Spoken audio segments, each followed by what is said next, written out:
time for another languid, sofa-based book review session, a bit like the one I did about Silverberg a while ago, Tower of Glass. So just going to go through a few things I've read over the last few weeks and give you an idea of what they were like. And I think today's watchword is readability, at which point the bloody cat wants to go out.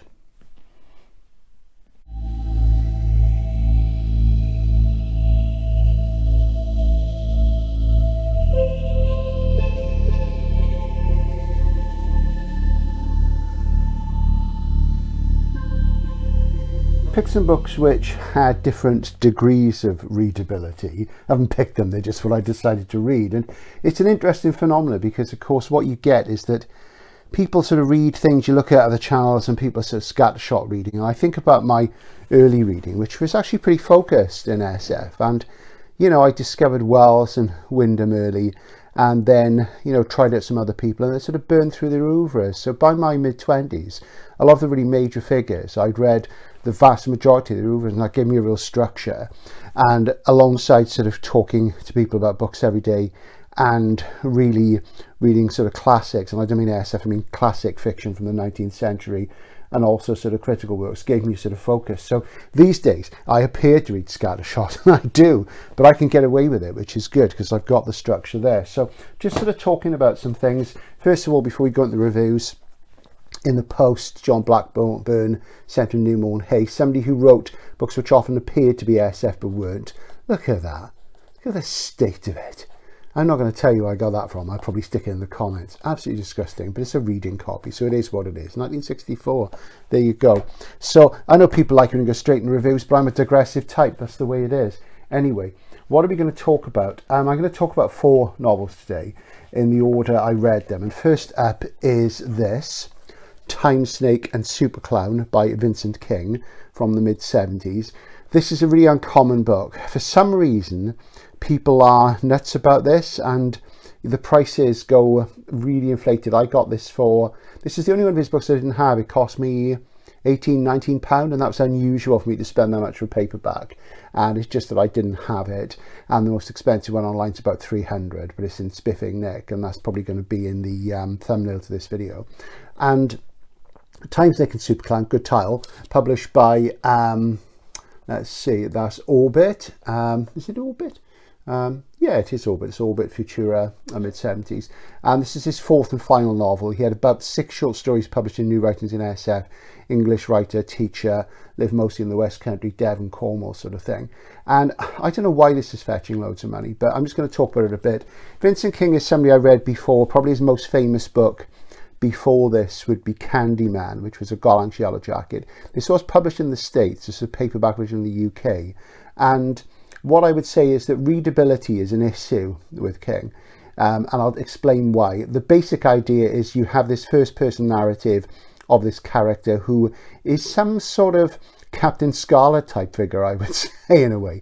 He's on this mission. He's possibly from the future or an alternate future, and he is watching out for some alien presence which is going to destroy the Earth. And it starts off in what is very, very much the 1960s milieu. And even though it's just the 70s, it feels very, very late 60s. And he wakes up naked in bed with this dolly bird, as they would have said then. And there's a lot of sort of physical disgust and what have you. But it sort of reeks of the counterculture of the 60s. It's a very 60s book, even though it's the 70s one, as I say. It's the decade's hangover. And you sort of gradually become aware that he is a man out of time or out of space. And there's a lot of use of ellipses, unfinished sentences. And the writing it's not overly verbose, but it's the way the sentences are constructed. You read it aloud, it's really jarring, and he obfuscates a lot, and it's very overwrought. And he has this thinking about the sort of minatory presence of harlequins and clowns, hence Time Snake and Super Clown. And he obviously finds them a scary sort of thing. And it's not like the teenage thing, ooh, aren't clowns scary? The old John Wayne Gacy sort of hangover thing. You know, they were always creepy anyway, let's be honest. But, you know, there is something about this where people are seduced by a psychedelic sort of elements, and he keeps seeing glimpses in a mirror of this harlequin type figure, and he's having a clashes in pubs and hotels early on, and it sounds like sort of a scrubby area of London. And it's very, very hard to describe, and you find yourself trying to pin the plot down. What you've got to do with it is just go with the flow and soak up the atmosphere. It is different, it is original in the way it's told, but it's not particularly a well-written book. And in some funny ways, the way that it's written, the bad elements of his prose actually elevated in a sense that it makes it interesting, but it does quickly become very tiresome. And I think that's King's problem. He's toothsome, flavoursome, everything-some, but sometimes you long for him to just pin things down a bit. And it's the sort of thing that if Keith Lormer had written it, it would have been a lot more straight ahead, sharper, shorter, more focused. Would it have been more fun to read? Probably. Would it have lingered in the mind as much? I'm not so certain. But it's very psychedelic and trippy. There are sort of revelations. It is an oddity, but the overall thing with King is that he overwrote, but in a very strange way. When he was at his most florid, floral, flowery, whatever way you want to put it, that always comes to mind. And the difference between the three things. Florid, like Angela Carter, is good. Flowery is a bit not quite there. Floral, the sort of measure between the two, is always in danger of being safe. He's never safe. He always oversteps the mark. And it's fascinating. So I would say do pick up something by him. His earlier books, Another End and Light the Last Candle, are easy to get. There's about 4 or 5 of these in the UK at the moment. It really is an odd one. Is he part of the new wave? There's certainly a new wave influence there, but interestingly, I don't think he was ever published in New Worlds. He was strictly a New Writings and SF guy. And he represents, to my way of thinking, the sort of dying fag end of the counterculture. So that's Time Snake and Superclown. Ornate, interesting, but frustrating as hell. So there you go, that's Vincent King. But worth reading. I would say go for Candyman instead. It's probably better in terms of his construction, and this was the end of his career, and when you read it you can see why. So moving on, something which is far better written, in some ways less ambitious, but there's a funny thing, ambition. Sometimes writers, you know, the ambition in SF is to sort of really sort of blow the mind and go for the conceptual breakthrough and the sense of wonder and stuff. And with British SF, there's very much a thing which comes from the traditional novel, which comes from Wells and the great 19th century novelists, where really you're talking about mimesis, realism, and looking at sort of making a smaller impact. And this is something Kazuo Ishiguro does really well, I think. And somebody who I love in this respect, who I think is absolutely magnificent at his best, and he was mostly at his best, is the very wonderful D.G. Compton. This is The Silent Multitude from 1966. This is an Ace paperback, as you see. This is the Ace Special Series, a really nice jacket. And the funny thing about Compton is that Compton initially was more successful in the USA than he was in the UK. And this is about his third novel, I think, second or third novel. The first one's Quality of Mercy, which is by Hodder. His books are very hard to get in hardcover first. So I've got a few. I've got mostly later ones. The early ones are really hard to find. They're always in a total state. I've been corresponding with an American MD. I'm not going to call him a neuroscientist. I can't remember his exact qualifications, about something specific which will come up in another video. And I mentioned one of Compton's books to him, and that's a book called Synthojoy, which I'm going to reread soon because I've not read it for years. But this is a great one. I've reread this because I was just wanted, after The King, I wanted to read something which I knew was really well written, was even, and was less colourful and pyrotechnic, but achieved a lot more. And this is a book that did it. This is set in the near future. Those are very 1960s books. There's references to shillings. So obviously it was written 65, came out 66, and it was probably set 4 years after that. So, and it's set in the city of Gloucester, which isn't too far from here. And Gloucester these days is a rather run-down city, and everybody's a little bit sort of embarrassed about it. Sorry, Gloucester, but that's the way it is. And the city's been rebuilt. And everything's sort of been knocked down, lots of new modern buildings. And of course, amongst the modern buildings, what you have is the cathedral. It's this cathedral city, because of course, a city in the UK is defined by having a cathedral. So that's the sort of last old building, stand some other old buildings. And the basic narrative is about a tramp who lives in basically a coal house, a coal storage, a coke underground depot beneath a large skyscraper. And he's got lots of newspapers and collecting newspapers. And there are basically 5 characters in this. There's the tramp, There's a young man who is a nihilistic son of the famed architect who rebuilt the city and modernized it. There's a young woman who's a photojournalist, and there's the dean of the cathedral who is sort of clinging on to the old traditions. There's a fifth character who is non-human, not an alien, it's an animal, and it's really beautifully done because it's not overly anthropomorphized, and you've got that fantastic thing with this animal character. And the basic idea behind this is that there is a fungal life form which has come from somewhere, and it infects limestone and mortar, and basically it's blowing in the form of spores throughout Britain on the wind, and it's unpredictable where it's going to go because the weather's unpredictable. And as it hits different cities, the spores only live for about 24 hours. They fully mature, they start to undergo all the biological processes, but they effectively eat parts of buildings, and buildings just fall down and cities just collapse and fall down. And it's happened in Bristol and Bath, and Gloucester is next. And this old guy is collecting these newspapers. He's a bit of a fruit, he's a street crazy, and he's living, you know, underneath this building, and nobody sort of bothers him. And he comes into contact with these other characters, and it's Christmas Day, and everybody has evacuated the city, and it's about the sort of interactions between these characters, and it's very sparsely written, it's well considered. And the thing with Compton, he's got this sort of way of providing a sort of consummate equilibrium between character, plot and description. And, you know, it sort of owes something to modern drama in a way. He sets a stage, puts the characters in it, and you step back from it and you reflect on them. And of course he wrote radio plays as well, so it's really fantastic, beautifully written, subtle.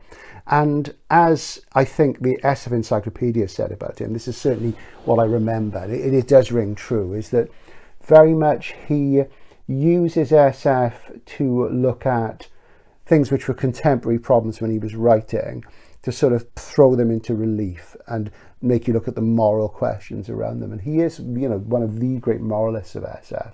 And he's sort of like a very quiet Dostoevsky is what I would say. And the writing's beautiful.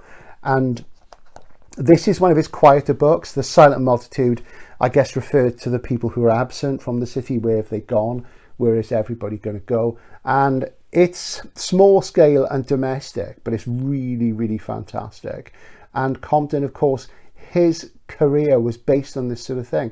And it's strange that he had more acclaim in the States. I mean, when Synthojoy came out, which I think was the third book, the one after this, which we're going to reread soon, that had a really big impact. I'm going to talk about that soon, because I am revisiting his work, because I do really like it. And he built up then to his most famous book, The Continuous Catherine Mortenho, aka Death Watch, which was filmed in the early 80s and is an NYRB classic and a Gollancz masterwork. And, you know, he really does put the human back into SF. And this is the sort of writing that makes for really good science fiction as fiction. He did write things set on other planets, things like Farewell Earth's Bliss, things like that. But, you know, the down-to-earth stuff and the way that science and unexpected developments affect people is really, really important, the stuff of SF. And this is a great, great book. And I absolutely loved rereading it. I do have two copies, actually. I've upgraded. So this one is actually going to go on eBay. It's there already. It's got a tiny little crack in the spine. It's beautiful to see and fairly uncommon in the UK. I would like a hardcover first, and there's a few out there, but they're always in a state and they're really expensive. So there you go. I don't think I've ever seen a UK paperback of this, and I'm not sure if there ever was one. So there you go. So D.G. Compton, a much smoother, better, more accomplished read than this. This is wilder, but this says a lot more and manages to say a lot more and will linger in the mind ultimately far longer. What do we come on to then? We come on to a couple of other things. This is, I'm doing an anthology a month at the moment because I've got so many and I've bought so many since I started the channel that I'm trying to get through them. And this is 100 Years of Science Fiction Book 1, edited by Damon Knight. And I've actually ended up with two copies of this. There's a bit of spine fading down there. So this has gone on sale as well, actually, if anybody wants one. Beautiful neck, though, otherwise. Lovely. And this was originally a one-volume hardcover from Gollancz, and you see it out there now and again. Damon Knight, you know, good editor, what have you. Though I do have my issues with Damon Knight, and I'm going to talk about him in a video to come. I have some differences of opinion with Knight about definitions of science fiction, what it is, and I do think he cops out. And his own writing, I'm still dividing on that as well, though I do love The Man in the Tree, which is a fantastic book. But yeah, Panel's Inches, you see, absolutely beautiful. And looking through this has got some cracking stuff in it, and it's thematic, and basically there are 3 themes in this volume: worlds of tomorrow, aliens on Earth and elsewhere, and other dimensions. And it opens with a classic story, With the Night Mail by Rudyard Kipling, which I read many times. Great look at the future. I'm not going to say too much about it because it's something you should read if you want to read what they call Radium Age SF. I don't really go with this Radium Age thing because it's that thing where people seem to be trying to carve it up in the way that they have definite beginnings and ends. In comics, is this age or that age. Science fiction is not like that. Science fiction, in its sort of moments of revolution and evolution, it's not, strict defining lines, even though I have claimed a defining line for, say, the beginning of the Golden Age. It's defined by those moments, and they come up and they're fuzzy, and as time goes on you get to a certain point and they stop happening, and that's the problem SF has now. It doesn't evolve and revolve. There's no revolution anymore. It's just repetition mostly. But it's a great story with the Night Mail, and ends up with these little adverts for things in the future, which is very sort of Besterian and stuff. There you go, look, excellent stuff. And then we move on. There's 1 or 2 stories in here didn't grab me. Mr. Murphy of New York by Thomas McMorrow, I just go with that. And then it's a fantastic story, which initially I really, really thought, what is this about? This is so boring. And it's by Chris Neville, and it's called New Apples in the Garden. And Chris Neville's quite an obscure figure, and Barry N. Malzberg is quite a fan. I think they collaborated on 1 or 2 stories. And it's just about an engineer living in New York in the future, and he's repairing things, maintaining things, and he obviously works this organisation that builds, constructs, and reconstructs.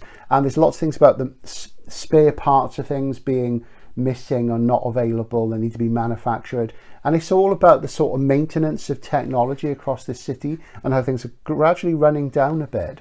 And it is just like a slice of life, but it's absolutely brilliant, because it shows how so many people are involved with the maintenance of technological contemporary society that we forget about all this stuff. We forget about the mainframe sitting in warehouses and what have you. And it's really good, and it does make you think about the whole if this goes on question. So that's New Apples in the Garden by Chris Neville. Very, very good indeed. Chris Neville is somebody I've only read a few short stories. I want to read a lot more. Really, really good stuff. Then there's a story by Fritz Lieber called Sanity, and Sanity is about a future society where people's state of mind and their ability to sort of be bureaucrats and to manage is measured. And there's a certain affinity with the Chris Neville story, and it's an earlier story. It's from the early 40s, I believe. And Lieber is somebody I'm thinking about a lot at the moment. And I know it's Leiber, isn't it? It's the correct pronunciation. I'm British and Welsh, so I say Lieber, so I do apologise. But I don't know.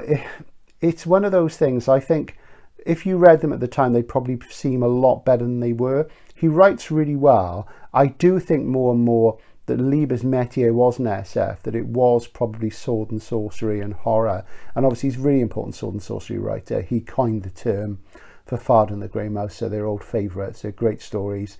And the horror stuff I want to revisit, because Scott Bradfield was recently talking about Conjure Wife, which I read when I was a teenager, and I absolutely loved, and he was talking about how he loved it as a teenager as well, and I'm going to go back to that because it's great fun. And yeah, it's an okay story, but Lieber is somebody I'm revisiting and rejudging. Recently, when I talked about Theodore Sturgeon, there is this thing about, are these revered writers of the past as good as people said they were? How much nepotism was there and what have you? And, you've got to see them in their context and in the way they were writing and things. So that's important. So we shall see. Then in the second section, which is about aliens, this is a story by J.H. Rosnian. J.H. Rosnian, most famous for Quest for Fire, which was filmed back in the 80s. Great film, which is like a prehistoric fantasy. And he also wrote a book called Iron Castle, which Philip Jose Farmer translated and expanded and rewrote. And it was a dual paperback. I used to have a copy of it, but I don't know. French writer, active sort of, let's see, late 19th, 20th century sort of French H.G. Wells, and a story in there called The Shapes, which really reminded me of Lovecraft, and too much of Lovecraft or that sort of thing. And I think it predates Lovecraft, but it was translated by Knight, and it doesn't have a date for the original translation. Maybe there wasn't one. If it wasn't, it's interesting, because I'd like to know what sort of date it comes from and whether he'd read Lovecraft. And it was too, even if it was before Lovecraft, I wasn't interested enough in it for it to go on. There was a Sturgeon story, which I haven't read because I just read loads of Sturgeon and I kind of had enough of the caviar, really. And then a story by Gordon R. Dixon called Black Charlie, which is a story about whether aliens who are essentially animals, whether they can create art, and how art is undefinable, and how a critic of the visual arts can sense it. And there's certain things about colonialism and cruelty in there. And it's a good story, actually. And Dixon is a sort of workman-like prose guy, and mostly on the right, but it was really good. It's a good story, Black Charlie. I enjoyed it. Then we go to Other Dimensions, the third part. Wonderful story called A Subway Named Mobius by A.J. Deutsch from the 50s. And I think I've read the story before, and it's about trains in an underground metro system disappearing. It's about topology and mathematics, and it has kind of unresolved ending. And I could see flickers of Inverted World by Christopher Priest in it, and I think I've read it before. And A.J. Deutsch, that made me wonder whether it was Andre Deutsch, the publisher, but I'm not certain. I haven't looked it up, but that was really good. Then a story by Poul Anderson called The Man Who Came Early, and Poul Anderson, as a fantasy and historical writer, I think is fantastic. As an SF writer, he veers from the workmanlike to the dull, but there's exceptions to that, but there's an awful lot of it. But his fantasy stuff is absolutely brilliant, because he was a Dane, so you just think there's something in the blood. And The Man Who Came Early is the first person narrative of this Viking round about the sort of 9th, 10th century. And he comes across this guy who claims to come from the future. And it's a really good story because it's got the Nordic colour and the sparseness, and Anderson's just brilliant at that. He can redo the Viking narrative really well. And this guy obviously comes from the future. He's been blasted back into the past. I won't tell you how. And he is struggling to fit in. And he's an engineer. And he thinks that, he can sort of use his advanced knowledge to sort of fit in with society and become king. And, really sort of moves forward. But he finds it actually quite different. But it's a really good story. I like it a lot. And then the book closes with a Murray Leinster story, which is about time. It's a sort of time travel story. And it's the kind of thing that John Wyndham would do. John Wyndham did some short stories about time and time travel, which are collected in things like The Seeds of Time. And they're often little paradoxes and what have you, thens and nows, and slightly thriller-esque. And I'm not going to say too much about it. And it was okay, and it was good, and the writing was sparse and clear and straight ahead. But it's the sort of thing that Wyndham did far better, though I suspect that story's a little bit earlier. So it's a mixed bag. I do want to read Volume 2, which I don't have. And I think when I've read Volume 2, I'm going to overview the two. And it's a difficult thing. How do you sort of cover 100 years of science fiction in relatively small book? You can't really, that's the thing. But I'd say that's going on sale.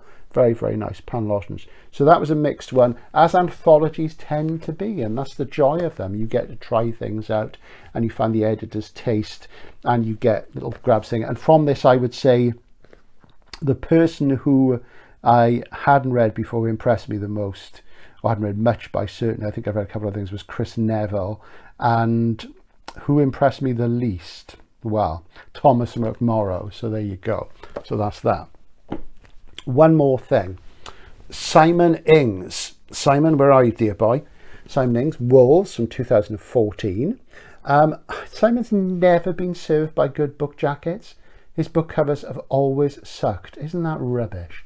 Absolutely dreadful. And I looked at this at the time, and Simon's never had much of a career as a hardcover published writer either, which is a shame. And he mostly does science journalism now. He writes very well. And this is, how can I describe it? This is barely an SF novel, and that does appeal to me. My favourite book by him, Painkillers, which is barely an SF novel, which is from about 2004. It's a fantastic book. One of the best SF novels I've read this century. And this is the narrative of a chap called Conrad and his childhood friend, Michael. And they sort of, when they grow up together, they think about the end of the world and possible doomsday scenarios. And they sort of drift apart and then drift back together. And really what this is about, this is a book about It's more about sex than anything else, and it's a little bit about sexual abuse and identity. And fundamentally, Conrad, he works on augmented reality and making it more of a thing, so that you look at a billboard and you're sucked into it, and you know, you put something on your phone, you wear certain glasses, and you're involved in interactive soap opera and stuff, and it's sort of advertising. So it is very near future stuff. And Conrad has grown up, his mum and dad run a small sort of threadbare hotel, and his mum's a very sort of, not domineering, but a sort of all-pervasive person whose influence and chaotic nature spread through things. And Conrad's dad and Conrad always seem to be sort of ministering to his mum, and she sort of goes off and spends time at some Greenham Common type peace camp thing, lots of other women, and you know, there's these issues about whether she has mental illness, whether she's unwell, and Conrad very much identifies with them. There's things in this about cross-dressing and homosexuality and all sorts of other things. And funnily enough, Mickey, who seems like a bit of a waste of space, ends up publishing a novel which is going to be made into a famous film, falls in with a famous film producer, and there is a slight sort of mystery plot in this. It does say on the back it's a crime novel and coming of age story. I really wouldn't say it's either of those things. It's more about how people don't escape from the mess of their childhood, but they remain sort of immured in it, and you know, whether that is inescapable, the child father to the man thing. And it is really mostly about sexual identity, and the science fiction elements are minimal, but they do form part of the plot, because it transpires that Conrad's dad is involved in a certain piece of tech, and I won't tell you what that happens. The writing's really good, he writes really well, it's zipped along. The problem I have with it is that, and I say this again and again, it's too long, it's 290 odd pages long. You could have cut 50 to 75 pages from this and it would have been better. And it takes an awful long time to go where it's going, to no great end, quite honestly. So I was disappointed with this. This will go on the sell pile. There's nothing wrong with the writing is good. I just wasn't really sure what Simon wanted to say, other than to make, you know, quite good character studies, and there's nothing wrong with that. But compared to Painkillers and The Weight of Numbers, it just didn't do it for me. So smudges at the window being an absolute pain wanting to let in. That's a few things. So readability is a big thing. This was readable, but not engaging enough. This, supremely readable, probably less ambitious in some ways than the other books, but a greater achievement. That's the thing. It's all very well and good being ambitious, but if you don't achieve, you know, there's nothing, you know, you've got to laud it. You've got to laud ambition, but readability and smoothness. And this really lingers in the mind. And, you know, you do think about these characters and the situation and the quietness of it, the silent multitude. And most of us lead quiet lives. You know, our lives are quiet, but they're touched by big things. But the impacts they have on us, they're big to us, but to other people, they're small and not even noticed. So that's a great example of humane moralist SF. Great stuff. This, you know, well, you know, it's like a cocktail of different drugs, but, you know, do you really want to go there? So that's the question. And a mixed bag. So readability, that's what we aim for, but you don't find it unless you try things. This is Outlaw Bookseller signing out. Bye for now.